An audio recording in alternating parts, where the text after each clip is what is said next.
Okay, तो आज के लेक्चर के अंदर हम पढ़ने वाले हैं कि ईआर मॉडल। ठीक है, तो ईआर मॉडल मतलब क्या हो गया कि entity relationship model. Last lecture के अंदर हमने क्या पढ़ा था कि लैंग्वेजेस, डेटाबेस के अंदर जो भी लैंग्वेजेस यूज हो रही है वो और स्कीमा पढ़ा था। ठीक है, तो आज के लेक्चर के अंदर हम पढ़ने वाले हैं कि एंटिटी रिलेशनशिप मॉडल मतलब ईआर का फुल फॉर्म क्या हो जाता है यहाँ पे, एंटिटी रिलेशनशिप मॉडल। ठीक है, तो एंटिटी रिलेशनशिप मॉडल के अंदर, ठीक है, ये किस लिए यूज होता है? तो जो भी आप प्रोजेक्ट बनाने के लिए कोई डॉक्यूमेंटेशन बनाते हो, ठीक है, तो आपको क्या करना पड़ता है कि प्रोजेक्ट बनाने से पहले उसका डॉक्यूमेंटेशन बनाना होता है। डॉक्यूमेंटेशन मतलब उसके अंदर डेटाबेस बनाओगे तो डेटाबेस में कौन सी फील्ड आएगी, वो किस तरीके से होगी, उसका नाम क्या होगा, उस टेबल का रिलेशन दूसरे टेबल के साथ कैसे हो रहा है। ठीक है, तो वो सब आपको क्या करना है कि पहले डॉक्यूमेंटेशन तैयार रेडी करना होता है, फिर क्लाइंट को देना होता है ताकि उसको पता चलेगी कि इसका रिलेशन इसके साथ है। क्योंकि क्लाइंट को तो क्या डेटाबेस है, कहाँ पे स्टोर हो रहा है डेटा, तो वो कुछ उसको पता नहीं होता। तो ईआर डायग्राम जब भी आप प्रोजेक्ट बनाते हो, मतलब आपके कॉलेज के अंदर लास्ट ईयर में आप होगे, तो आपको पहले क्या बनाना पड़ेगा कि उसका डॉक्यूमेंटेशन बनाना पड़ेगा। डॉक्यूमेंटेशन बन जाएगा उसके बाद ही आपको प्रोजेक्ट स्टार्ट करना होता है। ठीक है, तो ये सारी प्रोसीजर होती है किसी भी प्रोजेक्ट को बनाने की। ठीक है, तो उसके लिए आपको यहाँ पे जो डायग्राम बनाते हो, डायग्राम कैसे बनता है, उसके अंदर क्या फील्ड होती है, कौन सी फील्ड होती है, किस तरीके से आप लिख सकते हो, किस तरीके से डायग्राम बना सकते हो, तो वो सारी प्रोसीजर इस लेक्चर के अंदर हम पढ़ने वाले। और ये इम्पोर्टेंट है बहुत ज़्यादा, क्योंकि किसी भी कॉलेज के अंदर जब भी आप प्रोजेक्ट बनाते हो तो ईआर डायग्राम तो होता ही होता है। ठीक है, तो इसलिए तो हम इस लेक्चर का जो हमें डेटाबेस के अंदर प्रेजेंट करना होता है। ठीक है, तो आज के लेक्चर के अंदर हम पढ़ने वाले ईआर मॉडल। तो ER model stand for entity relationship model. ठीक है, तो एंटिटी और रिलेशनशिप ये दोनों में क्या डिफरेंस है? तो एंटिटी मतलब क्या हो गया कि वन टाइप ऑफ एक ऑब्जेक्ट हो गया, मतलब रियल लाइफ में जो भी चीज आप देख रहे हो, ठीक है, वो एक एंटिटी है, मतलब में एक ऑब्जेक्ट है। तो उस ऑब्जेक्ट के साथ रिलेशन क्या बनाना है आपको किसी टेबल के साथ, ठीक है, तो वो इस लेक्चर के अंदर पढ़ने वाले हैं। तो it is a high level data model. High level मतलब क्या हो गया कि बहुत ही इफेक्टिव है, मतलब इसके अंदर जो भी आप प्रेजेंट करोगे, रिप्रेजेंट करोगे, वो सारा डायरेक्टली क्लाइंट के साथ इंटरेक्ट में होता है, इसलिए उसको हाई लेवल दिया गया है। फिर this model is used to define the data element and relationship for specify system. इस सिस्टम के साथ रिलेशनशिप बनाना है और उसके अंदर जो भी डेटा है उसके उस एलिमेंट को कैसे डिफाइन करना है, ठीक है, इसके बारे में यहाँ पे लिखा हुआ है। तो it develops conceptual design for the database, मतलब जो अभी आप डेटाबेस बना रहे हो उसका एक लेआउट होता है। ठीक है, तो लेआउट मतलब किस फॉर्म में होता है? कॉन्सेप्ट मतलब लॉजिक के फॉर्म में होता है कि आप ऐसा बनाओगे, ऐसा बनाओगे, अभी बनाया नहीं है पर आपको बनाना है। ठीक है, तो उसको कॉन्सेप्ट बोलते हैं, मतलब इस कॉन्सेप्ट पे आप उसको बनाओगे, तो ये उस लेवल का कॉन्सेप्चुअल डिजाइन होगी। It is also develop a very simple and easy design view of data, मतलब जो भी आप डिजाइन करते हो उसको आप इजी तरीके से व्यू भी कर सकते हो। जो भी आपका डेटा है उसको डेटा को व्यू करने के लिए एक सिंपल मेथड है ईआर मॉडल। फिर उसके बाद है E R modelling. In E R modelling the database structure is portrayed as a diagram. जो भी डेटाबेस का स्ट्रक्चर होता है उसको हम एक चित्र के रूप में, डायग्राम के फॉर्म में जो बनाते हैं, उसे यहाँ पे क्या कहा जाता है? Entity relationship diagram. मतलब डेटाबेस के अंदर जो भी आप स्ट्रक्चर बनाओगे, जो भी टेबल बनाओगे, उसको आपको डायग्राम के फॉर्म में रिप्रेजेंट करना होता है, उसे यहाँ पे एंटिटी रिलेशनशिप डायग्राम बोलते हैं। ठीक है, तो यह डायग्राम पता चल गया क्या होता है। तो it is entity relationship model. इसके अंदर जो भी डेटा रहेगा, जो भी एंटिटी रहेगी, उसको रिलेशन के फॉर्म में आपको बताना रहता है। ठीक है, और जो भी आपका डेटाबेस रहता है उसका एक डिजाइन व्यू क्रिएट किया जा सकता है, किसकी मदद से? ईआर डायग्राम की मदद से। ठीक है, अब इसके अंदर डीपली हम पढ़ते हुए कौन कौन से पार्ट्स इसके अंदर आते हैं। तो एग्जांपल आपको यहाँ पे दिया है भाई एंटिटी का ईआर मॉडल होता कैसे है। तो ईआर मॉडल देखो यहाँ पे हमने जो पिक्चर रखी है वैसे एंटिटी रिलेशनशिप डायग्राम होता है। तो इसके अंदर एंटिटी क्या है, एट्रीब्यूट क्या है, तो वो सारी चीजें हमें पढ़नी है। तो यहाँ पे देखो, suppose we have design of database of school. मतलब जो भी स्कूल का डेटाबेस है उसकी हमें डिजाइन दी हुई है। तो in this database the student will be an entity, मतलब स्टूडेंट क्या है, बीच में जो हमें रेक्टेंगल फॉर्म में स्टूडेंट लिखा है वो क्या है, हमारा वन टाइप ऑफ एंटिटी, मतलब ऑब्जेक्ट। रियल लाइफ में जो भी चीज एग्जिस्टेंस करती है, मतलब किसी भी तरह की जगह रोकती है, तो उसे एंटिटी, जैसे कि हम है, स्टूडेंट है, कोई भी टेबल है, बेंच है, फोन है, तो वो चीज क्या होती है कि हमारे रियल लाइफ में एक जगह, एक स्पेस रोकती है। तो ठीक है, तो उसको हम मॉडिफाई कर सकते हैं, चेक कर सकते हैं, उसका वो हाइट चेक कर सकते हैं, उसकी वेट चेक कर सकते हैं।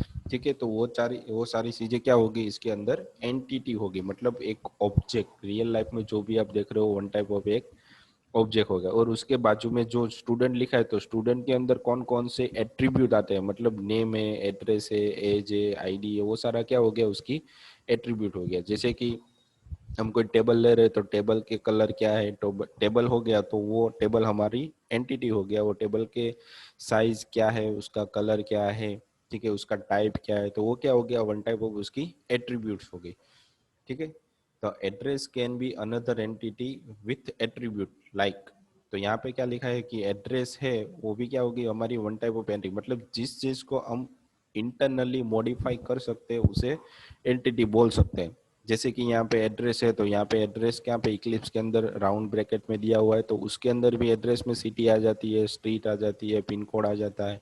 ठीक है, तो वो भी हमारे लिए क्या हो गई, एंटिटी। और उसके एट्रीब्यूट कौन कौन से हो गए, city, street, name, pin code, तो ये सारी क्या होगी उसकी एट्रीब्यूट्स।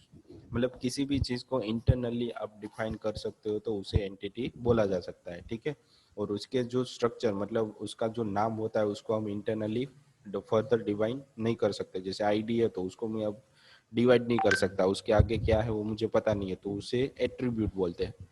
ठीक है, तो ये उसका एग्जाम्पल हो गया किसका, तो भाई ईआर मॉडल का। तो आपका ये वन टाइप ऑफ एक स्मॉल डायग्राम है ईआर डायग्राम का। ठीक है, तो उसके अंदर अब कौन कौन से कंपोनेंट आते हैं वो हम पढ़ेंगे। तो कंपोनेंट ऑफ ईआर डायग्राम, तो उसको तीन पार्ट में डिवाइडेड किया गया है।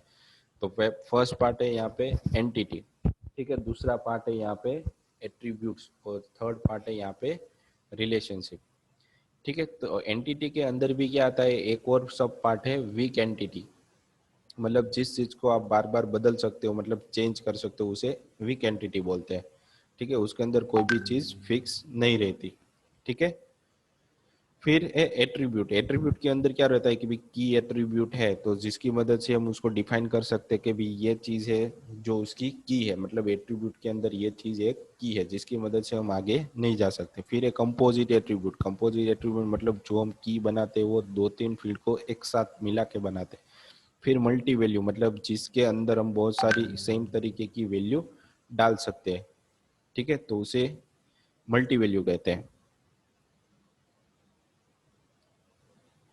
फिर यहाँ पे डिराइव एट्रीब्यूट है। डिराइव मतलब दूसरी कोई फील्ड में से उसको यहाँ पे लाते हैं, मतलब फील्ड को लाते हैं, तो उसे, या फिर डेटा को भी ला सकते हैं किसी और जगह से, तो उसे डिराइव एट्रीब्यूट बोलते हैं।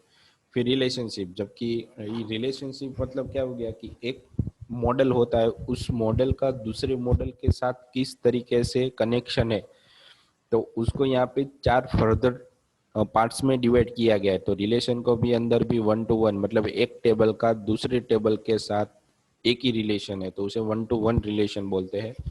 फिर वन टू मैनी, मतलब एक टेबल का दूसरे टेबल के साथ बहुत सारी वैल्यू उसके अंदर होती है, तो उसे वन टू मैनी। फिर मैनी टू वन और मैनी टू मैनी, इन सब को हम आगे और डिटेल में पढ़ने वाला है। तो ईआर मॉडल के अंदर तीन चीज आ जाती है, एंटिटी, एट्रीब्यूट, रिलेशन।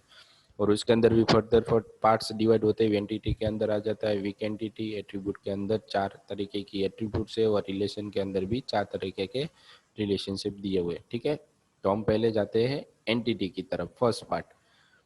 तो एंटिटी मैंने जैसे आपको बताया अभी कि एंटिटी एग्जैक्टली होता क्या है, तो एंटिटी में बी एन ऑब्जेक्ट।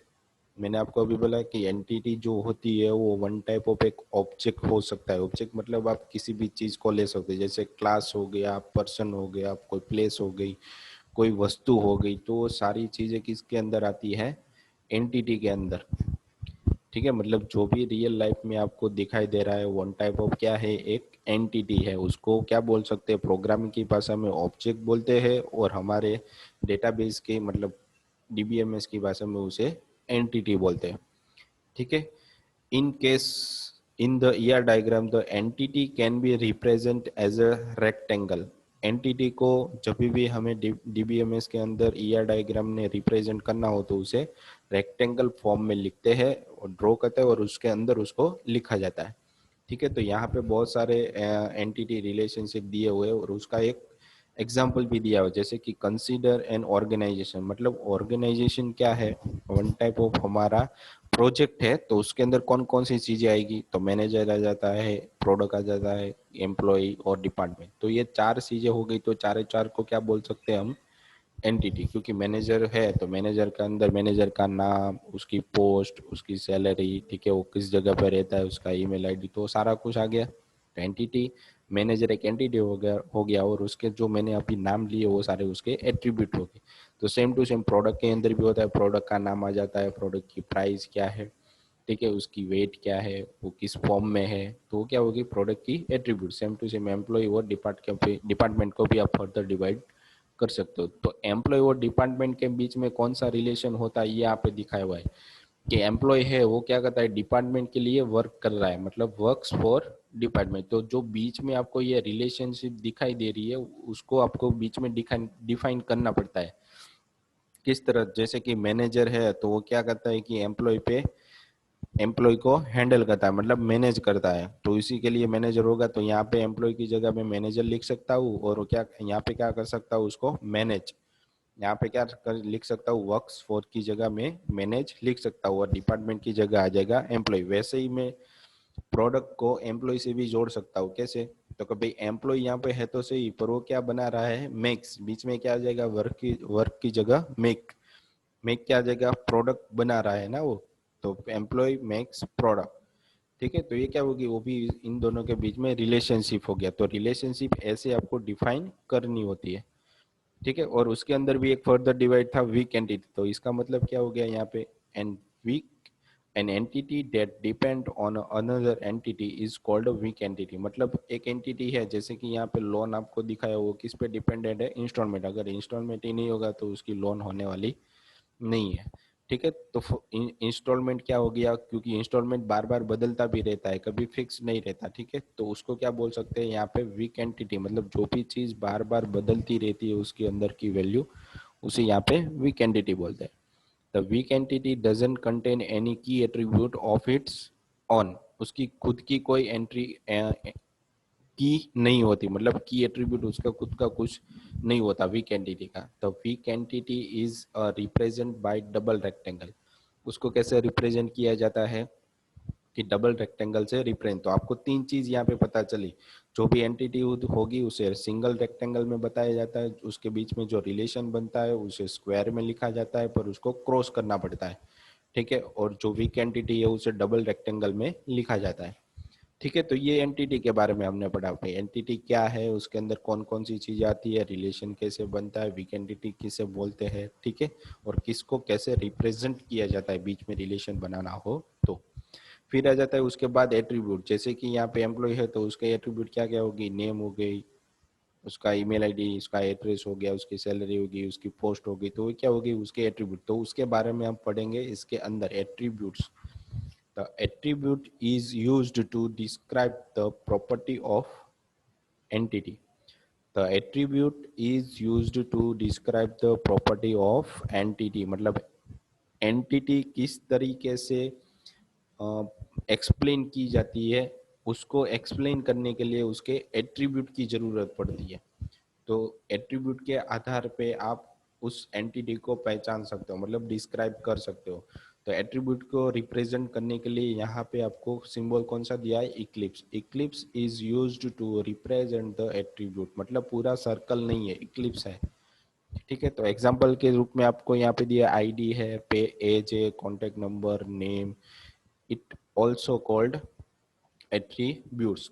किसके एट्रीब्यूट है, वो स्टूडेंट्स के एट्रीब्यूट है। तो आईडी, फोन नंबर, नेम और एज, वो सारे क्या हो गए यहाँ पे एट्रीब्यूट। स्टूडेंट तो यहाँ पे क्या है, एंटिटी है। ठीक है, तो अब नीचे आ रहे हैं तो उसके अंदर भी फर्दर 4 डिवाइडेड पार्ट है। जैसे मैंने बोला था की attribute, composite attribute, derive attribute और मल्टी वैल्यू एट्रीब्यूट्स। तो पहले हम जाते हैं की एट्रीब्यूट की तरफ। उसके अंदर की एट्रीब्यूट किसे बोलते हैं? तो key attribute is used to represent the main characteristic of the entity. मतलब उसके अंदर जो आपका एंटिटी होगा उसके अंदर वो यूनिक होगा, डुप्लीकेट नहीं आता, उसे की एट्रीब्यूट बोलते हैं। जैसे कि फोन नंबर है किसी स्टूडेंट का, तो उसने बदल दिया तो उसका नंबर यहाँ पे चेंज हो सकता है। मतलब किसी और ने वो नंबर ले लिया तो यहाँ पे डुप्लीकेट आ सकता है। मतलब फोन नंबर की डुप्लीकेट की परसेंटेज 10% हो तो गई, पर वो आ सकता है। सेम एज इट इज किसी स्टूडेंट की, दो स्टूडेंट की एज सेम हो सकती है, किसी दो स्टूडेंट का नाम सेम हो सकता है, ठीक है, पर आईडी है वो ऑलवेज क्या रहती है? यूनिक। हम उसको डुप्लीकेट नहीं करवा सकते, ठीक है। तो जो यूनिक रहता है उसे यहाँ पे की एट्रीब्यूट बोलते हैं, ठीक है। और उसको कैसे रिप्रेजेंट किया जाता है? The key attribute represent by ellipsis with the text underline. उसके अंदर क्या होगा? अंडरलाइन होगी, वो आपकी की एट्रीब्यूट होगी।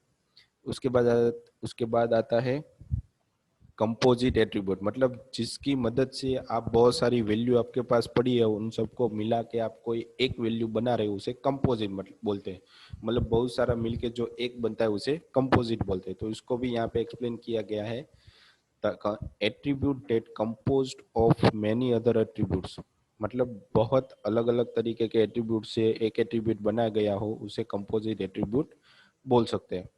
The composite attribute is represented by ellipses and those ellipses are connected with a single ellipsis। मतलब यहाँ पे first name, middle name, last name. तो कभी भी मैं डेटाबेस के अंदर जो भी डेटा डालूंगा, ठीक है, फर्स्ट नेम, मिडिल नेम और लास्ट नेम, तो तीनों को मिला के डालूंगा। मतलब मुझे तो एक ही चीज बनानी है हमारे टेबल के अंदर, कौन सी? नेम।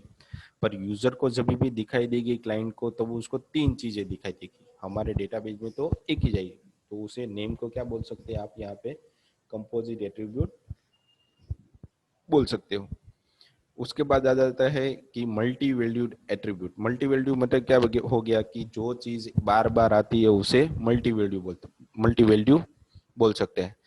तो N attribute can have more than one value.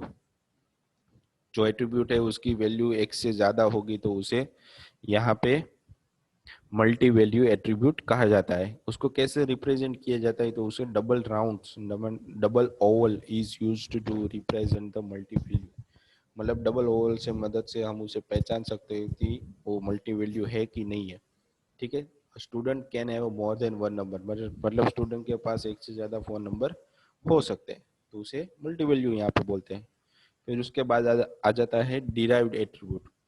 Derived attribute that can be derived from other attribute is known as a derived attribute। मतलब सॉरी,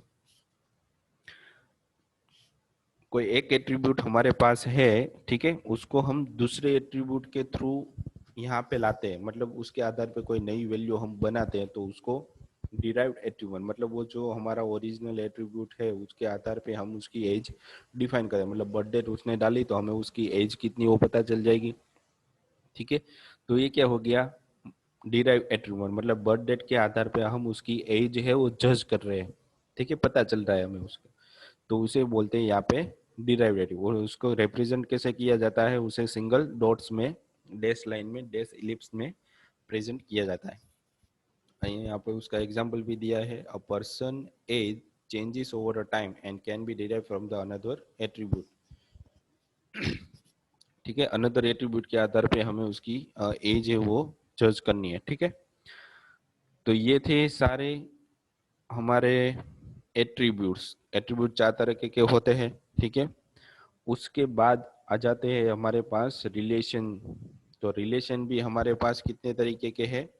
चार तरीके के। तो रिलेशन मतलब क्या हो गया कि एक टेबल का कनेक्शन दूसरे टेबल के साथ किस तरीके से किया जाता है उसको यहाँ पे डिफाइन करना होता है, ठीक है। तो relationship is used to describe the relation between entity। दो एंटिटी के बीच में किस तरीके का रिलेशनशिप है उसे यहाँ पे हमें डिफाइन करना है।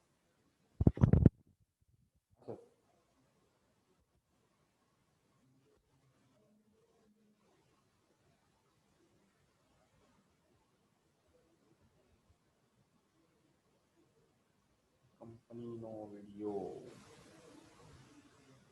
ઓકે ઓકે, પછી અંદર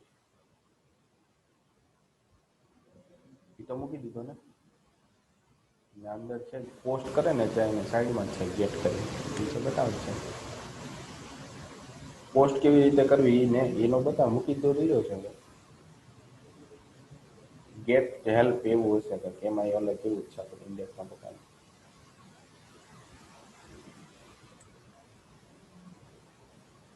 તો એને ક્યાં સેટ કરીએ કે એ તો ત્યાં જ આવશે, બીજું તો કોઈ સેટ નથી.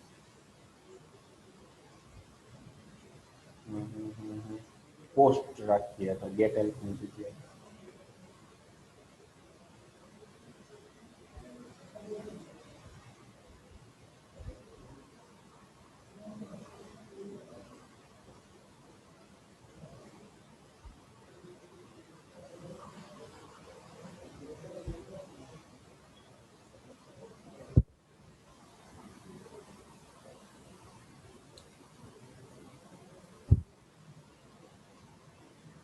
હા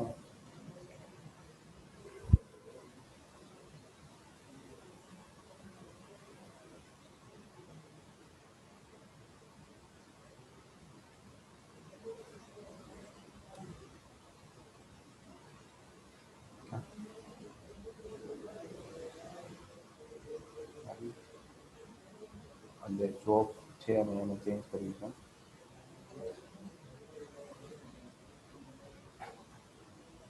હા ત્યાં બધી બતાવશે.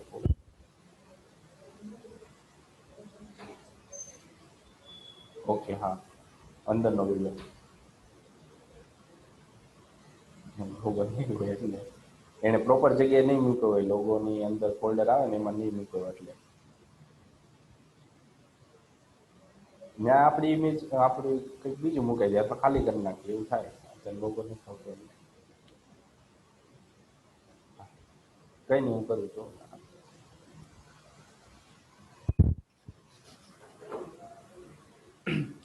ओके, तो रिलेशनशिप, ठीक है, तो रिलेशनशिप के अंदर हमें देखना है कि इस एक टेबल का डेटा दूसरे टेबल के साथ कैसे हम रिलेशन बना सकते हैं। ठीक है, तो रिलेशनशिप ताकि हमें पता चल जाए कि टीचर है तो टीचर्स करवा क्या सकते हैं कि भी स्टूडेंट को टीच मतलब पढ़ा सकते हैं। ठीक है, तो बहुत सारे स्टूडेंट को भी यहाँ पे पढ़ा सकते हैं, सिंगल स्टूडेंट को भी पढ़ा सकते हैं, तो ये one type of relation maintain हो गया। ठीक है, तो दो एंटिटी के बीच में जो भी रिलेशनशिप बनती है वो किस तरीके की बनती है, तो उसको फर्दर डिवाइडेड किया जाता है चार टाइप्स के अंदर।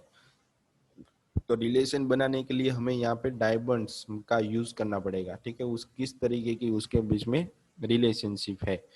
फिर टाइप्स ऑफ रिलेशनशिप भी यहाँ पे नीचे दी हुई है। तो वहाँ पे चार तरीके की रिलेशनशिप है। पहली रिलेशनशिप है यहाँ पे वन टू वन रिलेशनशिप।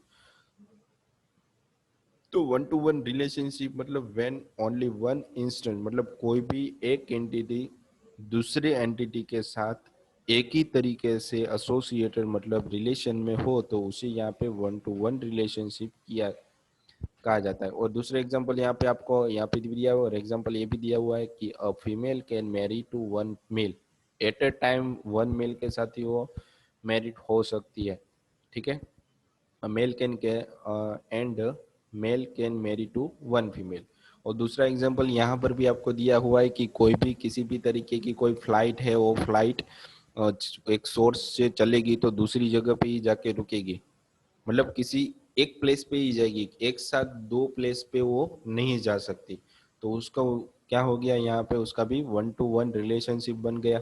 ठीक है, तो ये यहाँ पे हमें मेंटेन करना होता है कि भी एक डेस्टिनेशन का दूसरे सोर्स के साथ एक ही तरीके से मेंटेन, उसको उल्टा भी पढ़ोगे तो भी डेस्टिनेशन से जब तक वो सोर्स पर पहुंचेगा तब भी उसका रिलेशनशिप तो वन टू वन का ही रहने वाला है। तो दोनों तरफ से आपको मेंटेन करना है।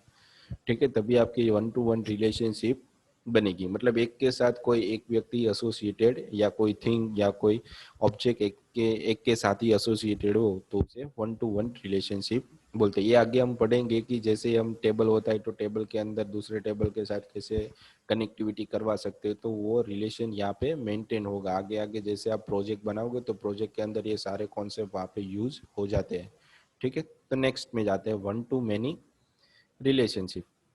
वन टू मैनी रिलेशनशिप क्या हो गया, अभी किसी साइंटिस्ट का किसी साइंटिस्ट ने बहुत सारे इन्वेंशन किए, तो मतलब एक ही साइंटिस्ट है और उसके साथ क्या है, बहुत सारे इन्वेंशन जुड़े हुए हैं, तो यहाँ पे वन टू मैनी रिलेशनशिप बनता है। तो दूसरी उसको उल्टा भी करोगे, बहुत सारे इन्वेंशन किसी एक साइंटिस्ट ने की है, तो भी क्या हो गया, उसका मैनेज हो रहा है भाई, मैनी टू वन हो रहा है, और यहाँ से जाओ तो एक तो वन टू मैनी हो रहा है, मतलब ये रिलेशन मेंटेन हो रहा है। मतलब यहाँ पे आपको एक्सप्लेन करके दिया हुआ है कि when only one instance of entity on the left and more than one instance of the entity on the right associate with the relationship, then it is known as a one to many relationship।